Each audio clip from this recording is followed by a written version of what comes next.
of a smart contract using Remix IDE. So I request Mr. Ashish sir to be on mic and share his knowledge with us.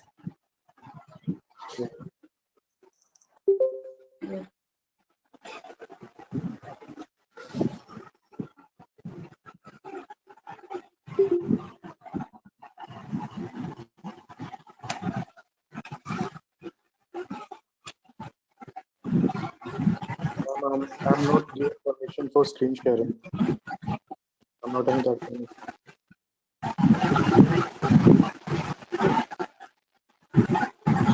Ashish sir? Yes, ma'am. Yes, ma'am.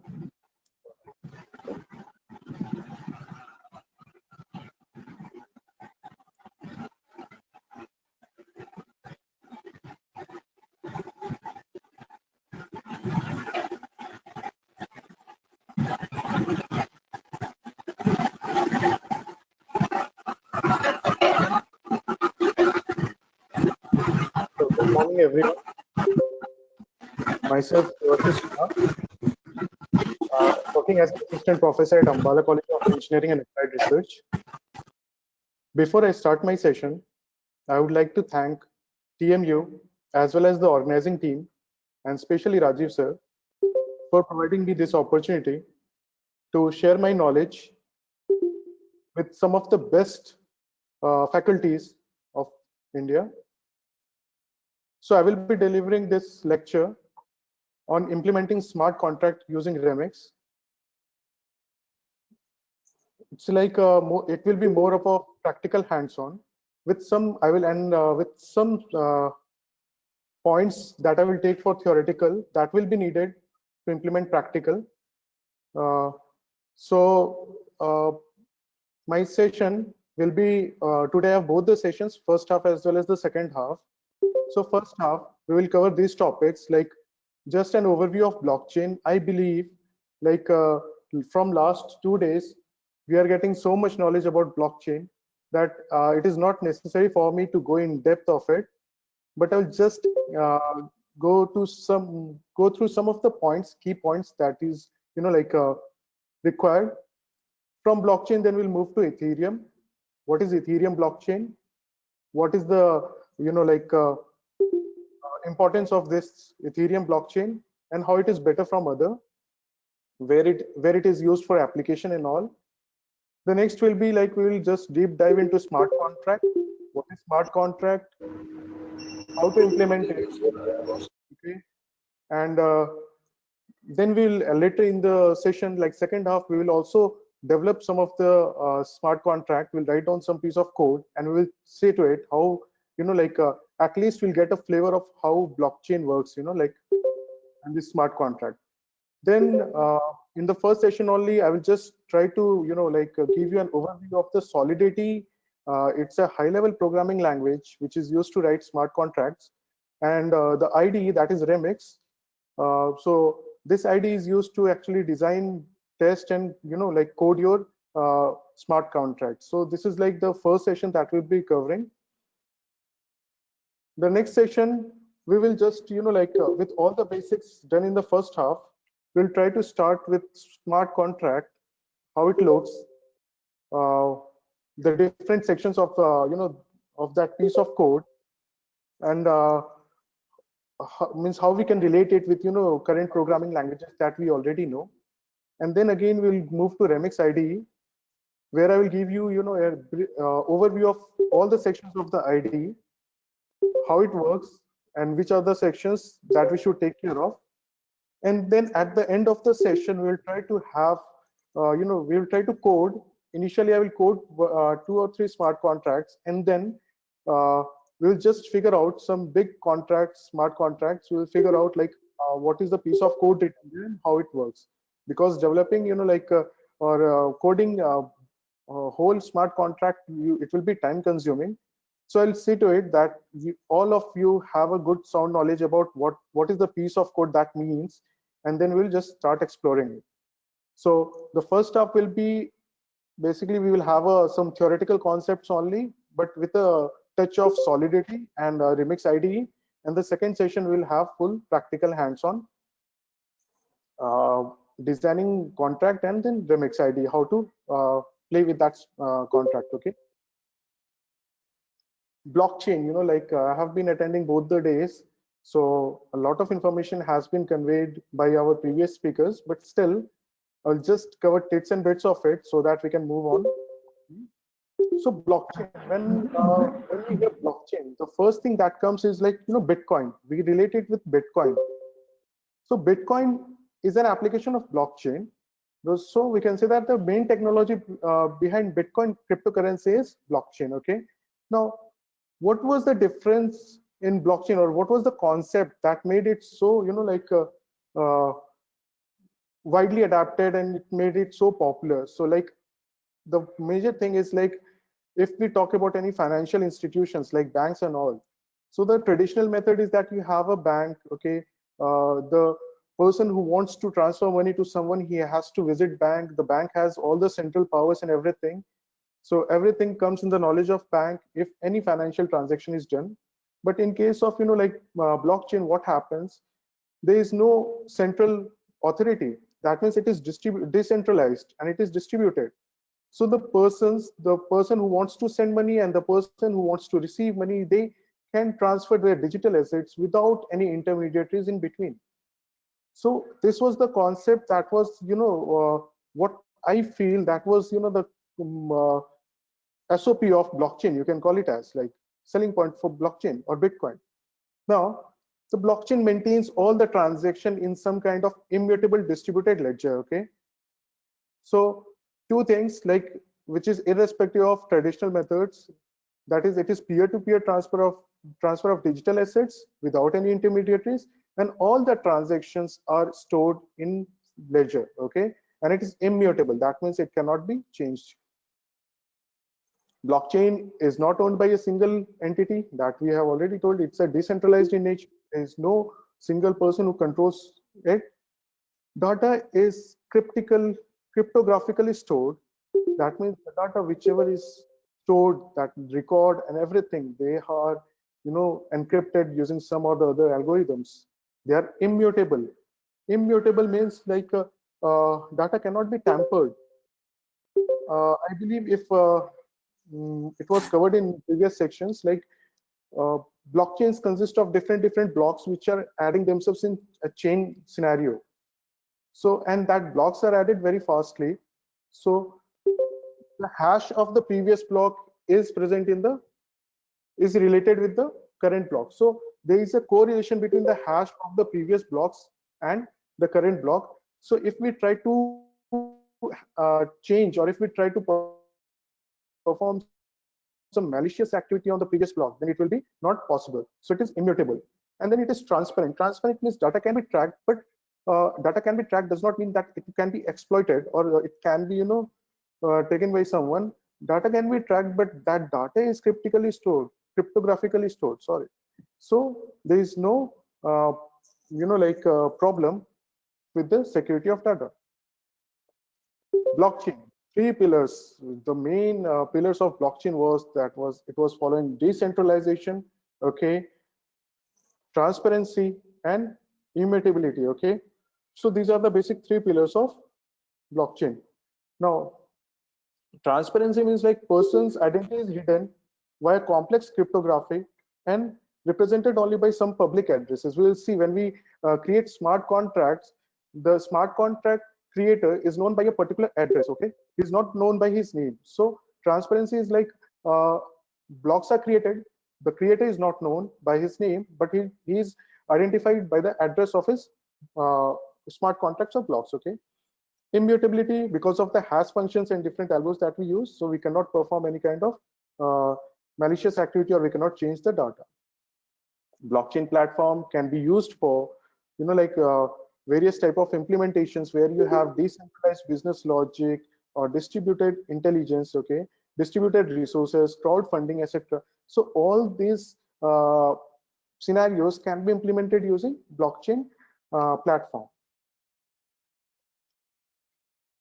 Now, as we know that blockchain is decentralized, okay, so that means there are only peer participants. And since there is no central authority, then the operations that has to be performed in blockchain has to be performed by the peer participants and computational nodes. Okay, so some nodes are made as minor, they are declared as minor, some are peer participants only. Okay, so the major operations which are performed in blockchain are two, that is like transaction validation, like n number of transactions occurs in a blockchain. Now this n number of transactions then they are grouped into blocks, and these blocks are then attached into chain. Okay, so transaction validation includes like like gathering of gathering transactions for a block. Okay, that means if the size of a block, for example, assume it, if a block includes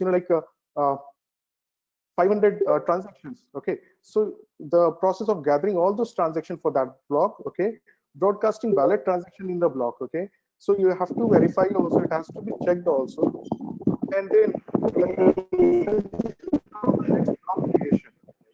So consensus means like majority of the peers have to agree, and or they have to validate that particular blocks, okay, to be added in the chain. And the next operation is like chaining the two major operations which are being performed by the peer participants as well as some computational nodes. Okay, now every time this term will be encountered, like to form an immutable record. Okay, so I've told you earlier also, like in a blockchain we have multiple blocks which are chained together. Okay, now the hash of previous block is stored, or we can say that is correlated with the next block. Okay, so in that way hash of each block is correlated with the block which is added after it indirectly. Okay, so in that case, if you so it is immutable, that means you can't change any block which was created 2 days back or 20 minutes back. If you change that block, then the hash will change for all the there will be hash mismatch, and then that will be figured out. Okay, that's some activity is going on which is not authorized or which is not legal. Bitcoin, yeah, so let us discuss about Bitcoin few slides. Okay, so Bitcoin is an application of blockchain, and blockchain concept we have already discussed. So Bitcoin was introduced by Satoshi Nakamoto in 2018, around 2008 and 2009 around, and it is one of the very famous digital currency till today. Okay, few points about Bitcoin which made it very popular was, the first one is it is open source. That means coding is available for everyone, and that was the reason, like after Bitcoin there are multiple Bitcoin service providers who keep in the market with a different name. Okay, and just molding the code according to their ideas. So it's an open source, and Bitcoin is also known as mother of all Bitcoins. So okay, now Bitcoin, what it did, it provided an innovative platform. Like this platform was never present before Bitcoin. Why? Before decentralization, okay, or there was always a central authority who used to control everything. Bitcoin enabled an innovative platform for peer-to-peer transfer of value without any central authority. Okay, so that means the transfer of money was done directly from person to person without coming in knowledge of any central authority like bank, okay, or government and all. The important thing that was concerned was the trust and security. So trust and security aspect is always it's always a topic of concern for each and everything. So trust and security was implemented in Bitcoin by software programs, and these software programs used to validate, they used to verify, they used to consensus, and then they used to record everything in the blockchain infrastructure. Bitcoin supports an optional and special feature called scripts. Yeah, this is a very good point. Like Bitcoin consists of scripts, or they have scripts. Okay, these scripts consist of what? They consist of the conditional statements, okay, or the conditions to transfer the amount. Now, when we talk about Bitcoin, the major conditions is, or the major operations is just some kind of addition or some kind of subtraction, because it's just the transfer of money or value from one person to other. So either it will be added in some other's account, or it will be deducted from other account. So this is the major thing only that is performed in Bitcoin using scripts. The turning point in blockchain, we can say, came in around 2012 and 2013, when the Ethereum founders, they added some kind of computational elements. Now, what are these computational elements? We'll see while we move in second half. So computational elements were added around 2012 and 2013. The computational elements brought a major change, like you can perform multiple operations, okay, while you create your smart contracts in blockchain, or while you create your block, okay, you can instead of just performing subtraction and addition, you can perform n number of operations. You can validate, you can verify, you can schedule, or you can do multiple things, okay. So this computational element which was added to blockchain was known as smart contract, okay. So this computational element added a framework for code execution was, okay. So smart contract is what? Smart contract is a framework which supports code execution in your blockchain, okay. Now smart contract, smart contract is centerpiece and thrust of Ethereum blockchain, okay. Now we will come to Ethereum blockchain also, how it is different from other blockchains, okay. Now the next point is very important, like it gave the blockchain a capability to execute code, okay. Now this code consists of some kind of business logic. Business logic includes addition, subtraction, but they include far more thing than that. So with the inclusion of smart contract in blockchain, what happened? They had a capability, okay, or they got blockchain, if we can perform or we can execute or we can embed even business logic in our blockchain. So that was not present before smart contract, okay, and that was not possible to such an extent using scripts that is used in Bitcoin. Now, with this feature of adding or embedding business logic in blockchain, the decentralized applications that their scope or the area that significantly it got, it started targeting multiple sectors. Initially, it was only we used to know blockchain only in for like Bitcoin, blockchain. They used to be very synonym. But now what we talk? Now we talk about blockchain in healthcare, blockchain in financial institutions. That was already there. Blockchain in supply chain management. So this was possible because, or we can say that smart contract played a very significant role on for this thing, okay. Because of smart contract, now it's possible to embed your business logic in blockchain, and then you can perform multiple or things which was not possible earlier. Execution of smart contract is initiated by a message embedded in the transaction, okay. So these things we can keep in point, okay, and while we do coding, we will figure it out how, okay. Now Ethereum enabled transaction may carry out more sophisticated operations. I told you, like smart contract is supported by a blockchain which is known as Ethereum, okay. So that last slide we have seen that Ethereum founders added smart contract into blockchain. So Ethereum blockchain now can carry out more sophisticated operations like conditional transfer, waiting for some specific time or date. That I have related with like financial institutions. Instead of transferring right now the amount, even I can transfer it at a specific date and time.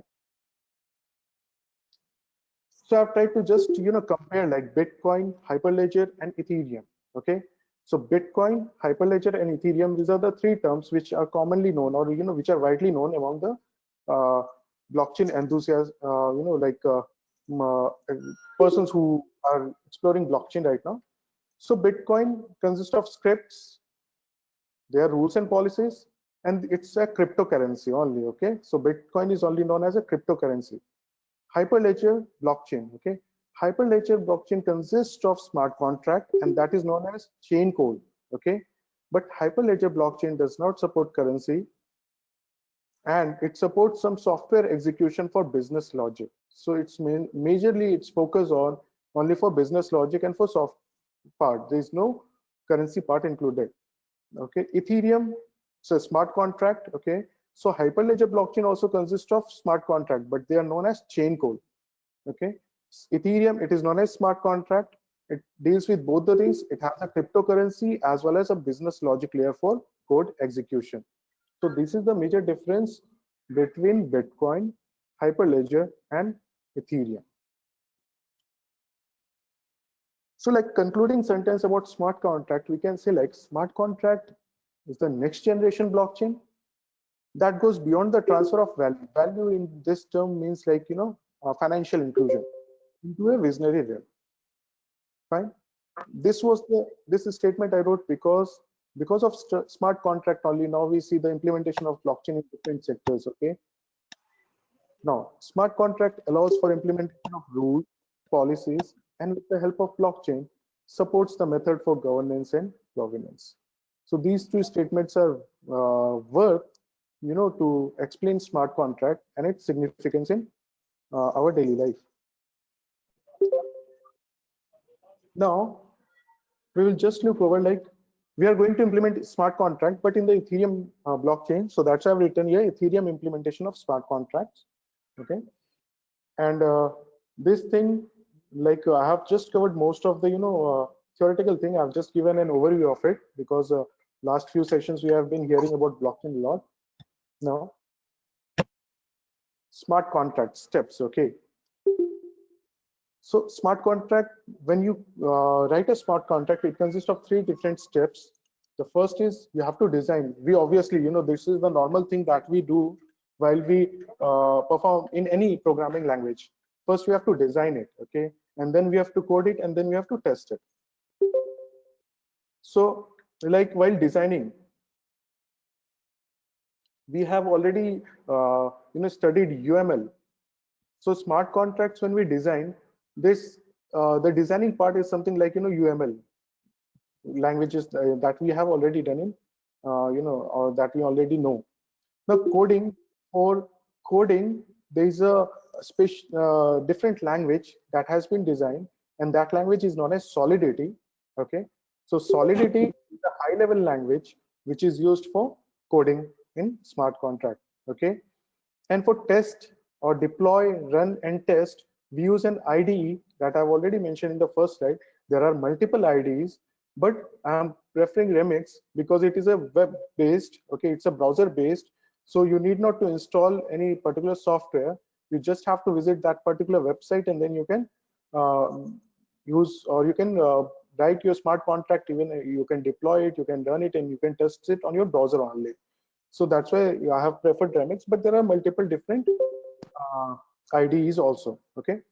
So like for designing, we make some use a pattern that is very similar to UML. Sorry. For coding, we use a programming language that is known as Solidity.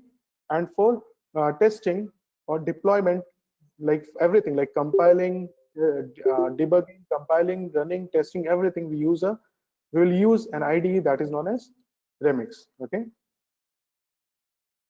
Now, that was smart contract which we were learning like theoretically. But in terms of Solidity is what? Solidity is the language that is used to write smart contract. In terms of Solidity, contract is a collection of code. Okay, why? Because we are just, Solidity is a language which is used to code smart contract. So in terms of Solidity, smart contract or contract is a collection of code along with its function and data, that is its state, that resides at specific address on Ethereum blockchain. Okay, that resides at specific address on Ethereum blockchain. So every contract is known by the address on which it exists in the Ethereum blockchain. It's not known by the name of the developer who has developed smart contract, but it is known by the address only. Now it's time to like explore the programming language, and then we will have an overview of about IDE also. So Solidity is a high-level programming language to write smart contract. High level, as we already know, the way in which it is understandable by the human being. So it's a high-level programming language. It is influenced by C++, Python, and JavaScript. Okay, so C++, Python, and JavaScript, we all are familiar with these programming languages. So I believe, like in the second half, when I start some piece of coding, it will be very easy for you to understand and to map out actually what is happening. Whatever extra will be there, that I will help you out with those things. So it is influenced by C++, Python, and JavaScript. Influence means the way we code in Solidity, or the way the syntax and the pattern, they are just coming, or they are very similar to these particular languages. and is targeted to designed to target EVM. EVM is, like, it's an Ethereum virtual machine. So we have heard of, like JVM, Java Virtual Machine. So in the same way, what happens is that every code of your smart contract, which is written in Solidity, is converted, okay, is converted into bytecode. Okay, that means it is translated into EVM bytecode, and that bytecode is deployed on EVM machine. Okay, so your Solidity code is converted into EVM bytecode, and that bytecode is deployed on your Ethereum virtual machine. That is the way your Solidity code executes. Now, Solidity is statically typed, supports inheritance, libraries, and complex user-defined types, among other features. Statically typed, that means, like, we have to, in Solidity, like, irrespective of Python, where we don't declare the type of variables, in Solidity, we have to declare the type of variables. It supports inheritance, that we know with that OOPS concept. The libraries, we are also familiar with this. Complex user-defined types, we are familiar with all these things, among other features. So there are multiple, but I have just written this as it seems important to me, and I thought it should be shared with you guys.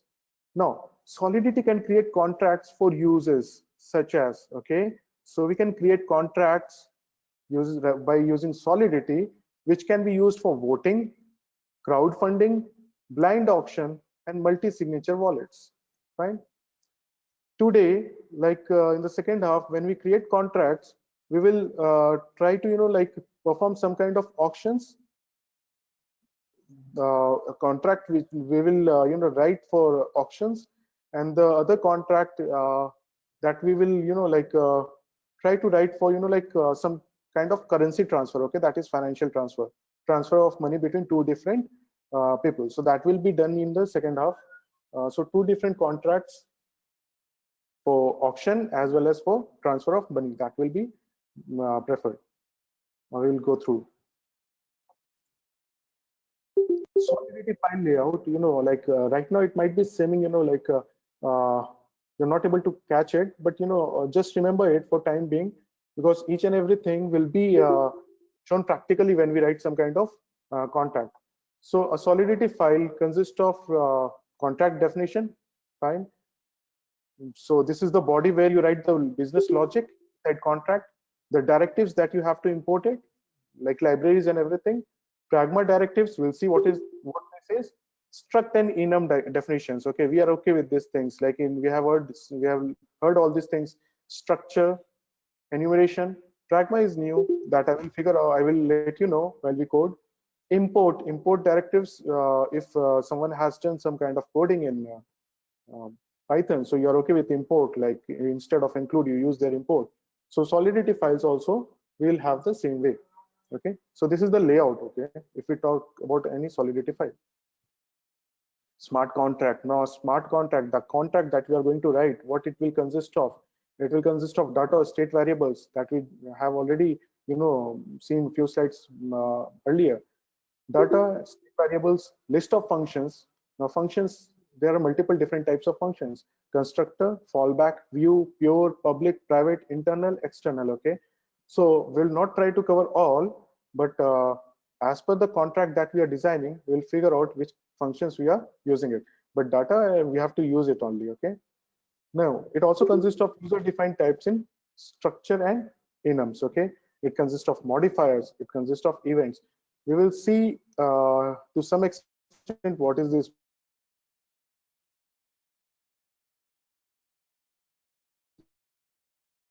modifier, data and state variables. Okay, so this is just a screenshot like of a program which is written in Solidity. Okay, we'll discuss each and everything. I just wanted to show you, like right now you can figure out, you see some kind of licenses there. We'll go in detail. Some kind of licenses there. Pragma, that we have to figure out what is this. Solidity. Okay, greater than something, less than something. I will just leave you with few questions. In that half an hour, you can just figure out what it should be, what it is less than and greater than, what this can be. Okay, This definition you might have encountered when you create classes, isn't it? Like class, you write your name of the class, and inside this you write down the different stuff, okay, like all the data members and member functions. So since it is influenced from C++, the way in which we write smart contract is very similar to class definition. So instead of class, we are writing contract. So contract, this is the name of the contract, and this is the state variable. Okay. Now coming back to this state variable, there are different types of state variables which can be preferred. Okay, booleans. What is state variables? Variables whose values are permanently stored in contract storage. Okay, so their values are permanently stored. They can be, booleans, integers. Integers, there are two types. Normal int we know, and this is uint. That is, U stands for unsigned. There are different operators: comparison, bit operator, shift operator, arithmetic operators. These operators we are already familiar with different programming languages that we are good at. Fixed point numbers, they are supported, but they are not fully supported. Okay, so fixed point numbers are not fully supported, but they are supported to some extent. Address, so address is also a data type here, and as I'm seeing from the first slide, that blockchain is known by the address. It's not known by the person who created it. It's known by address. So address is the fixed size byte arrays. Okay, arrays we know, dynamically sized byte arrays. Okay, but these arrays are which type? Byte. Okay, string literals and types, hexadecimal literals, enums, and functions type. Okay, so there are different types of data or state variables. Contract basics. If you see this is also a contract. Okay, so a contract consists of what things? The first one is pragma directive. Okay, so this is pragma directive is here. Name of the contract. So in this case, the name of the contract is simple storage. This also will do it practically. Data or state variable that defines the state of the contract. Just see here. This is a state variable. Name of the variable is stored data, and the type is unsigned integer. U stand for unsigned. Okay, so it consists of what? Pragma directive, name of your contract, some state variables, and there can be some kind of member functions also, that you call it as collection of functions. Which what these functions will do? These functions will carry out the intent of a smart contract. Okay, so a contract consists of a pragma directive, name of the contract, and state variables, and a set of functions. You see, this thing is very similar to what we do in class. Okay, when we write class in C++, so it's the same thing. It won't be a big tough challenge for you to code in to write contracts. Some important points about contract is that ASCII character sets are used for naming only. Okay, so only ASCII characters are used for naming. Camel case naming convention is to be followed. Fine, you have to follow camel case naming convention only, and everything is written in high-level programming language, that is Solidity. So I believe till now there is nothing so tough to understand. It's very easy for you to understand and to figure out, because each and every one of us have good practical hands-on in like C++ or Python, any of the language. Yeah, so this is the smart contract that it will look like. I have included functions also. So you see here, this is the license number. Okay, license. We'll see what is this GPL 3.0. Pragma directive. This is the name of your smart contract. This is the state variable, and these are the functions. Okay, the only different thing is by default functions, okay, they are private in nature, so we have to define them public. This is just a small difference in the way we write. Okay, so function, name of the function, this is a parameter, what type it is, so it is public, and then what it does. Function, name of the function, public, view returns. So if we are trying to return something, so that we have written here, view returns, okay, some kind of unsigned integer, and what it returns? Store data, which is a unsigned integer. So this is what a smart contract looks like, and I believe you will not have any problem in understanding smart contract, in writing smart contract. What you just need is like a overview of it that we'll do in upcoming sessions. So this was all about the first prerequisite that we are to discuss about smart contract. Okay, so Solidity language we discussed. What is a Solidity language? It's a high-level programming language to write smart contract.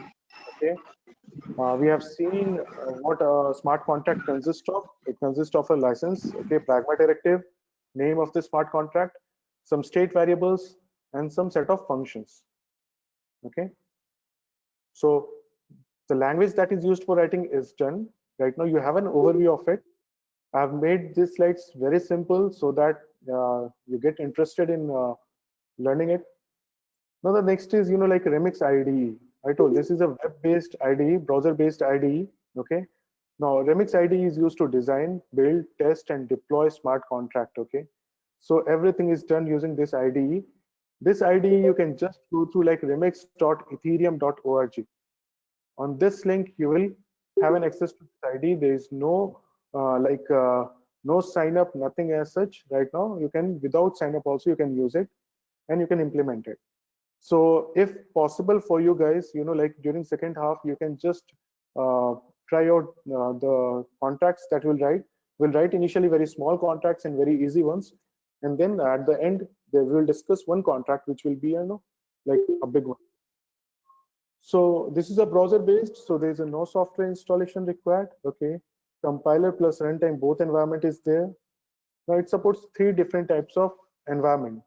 Okay, so JavaScript, virtual machine. You know that we need everything is executed over EVM. Okay, so we need we have this test environment for JavaScript VM. We'll work on this mostly. Injected Web3 and Web3 provider. Okay. Since we'll figure out if we use these 2 environments anytime, but this is the environment that we'll be using right now. Okay, JavaScript VM. Yeah, this is the look of your IDE. So whenever you visit that particular website, this will be the look of your IDE. Your IDE will look initially like this. This section might be blank because you don't have any Solidity files here. Okay. One thing what I missed is like Solidity files will have an extension .sol. So whatever, like we have different extensions for C++ and CPP, Python, we have .py. So similarly, whatever you write in Solidity language, they have an extension of .sol. Okay. Here you get 2 different environments, Solidity and Viper. Right now we'll be using Solidity environment. Even in coming days, they are planning to provide you an option to include your own environment. Okay. So that will be, and one more thing, like if this is the UI which I am showing you right now, it is possible that next week you will not have the same UI. Remix is changing and changing their UI because of the features they are adding within a week and all. Okay, so they are updating themselves very fast. So it's possible that you won't see the same IDE and the same way everything's are placed here in coming days. Okay, but these options will be there. Now, when we will explore Remix IDE, so these are the things that we will figure out. So there will be a window where you will code. So this is known as editor window. Okay, here you will figure out your console and output window. Okay, both the things are here. This will be your file explorer, where you have, if you create any new file, it will come here. Okay, it will be here, and these are the different options. Okay, for example, this is file explorer to minimize and maximize. This is the compilation option. Okay, and this is when you want to run and debug it. This is analytics. This is for plugin. So this environment I have just included right now so that you get an overview of it. And in the meantime, like you have 30 minutes, you can just go to that particular remix.ethereum.org and you can just have an overview of this same IDE. Okay. So whatever files you will create, whatever contracts you will create, all the contracts will be here. Compilation, debugging, run, analytics, analysis. Okay, plugin, including plugins and all those options are here. This is a window where you will get console and output. Okay, so all kind of error messages and everything will be appear here. And at this bottom, you will get to test your application, you'll get some kind of UI here. Okay, all the variables that you will create in your file, that will appear at this section. Okay, and the last here is a setting button that you can explore and see if you want to change any of the like settings in this thing. Yeah, so this is the file explorer that we are talking about. This section I have just explored it, this section. Okay, file explorer. So what happens is that, like, this is file explorer option. So if initially you're not able to see this window, then just click on this window. This file explorer window will be expanded. Okay, and then whatever files you have, it will be here, placed here. Okay, so list file, what file explorer does, contains list of all the files stored in your browsers. Okay, and browser storage. Yeah, one more important thing is, like, if you refresh this window, it might be possible that the work is not saved, or if you close it and if you close it and if you start again, then this options can be blank for you. Clearing the browser storage will permanently delete all Solidity files. Okay, so before you clear your browser storage, just take care of it. Okay, because everything is stored is in your browser storage. You can rename, you can add, you have options here. This plus option is to add, that we have here. So you can rename, you can add, or you can remove also files from the file explorer. Now these options are here. A, this will take you to the module documentation. Okay, this will take you to the modules documentation. B option, that is plus sign, if you want to create a new file, and that new file is what? Solidity file. It should have an extension .sol. So if you want to create a new file, you have to just click on this plus button. See, this is like, by default, all your work is saved in your browser storage. If you want all the files to be published to GIST, you can go for this option. And then this is the folder option. So if you want to create a new folder, you can create using this. Okay. Compiler. Okay. So I think, yeah, compiler, fine.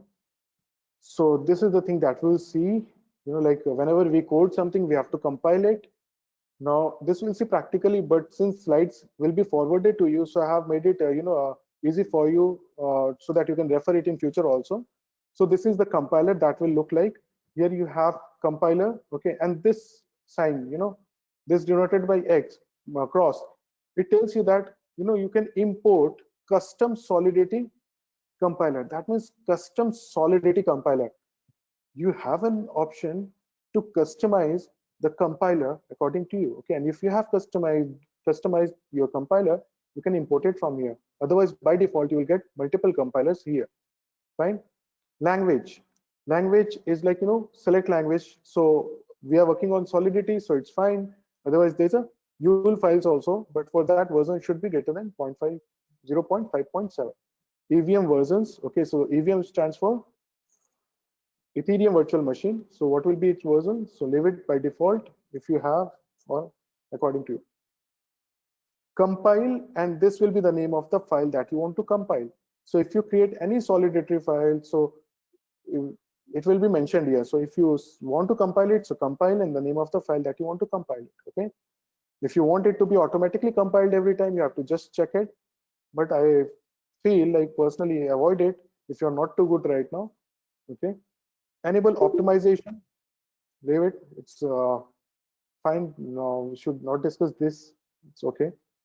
So contract, like once you compile it, okay, once you compile it, the contract will come here.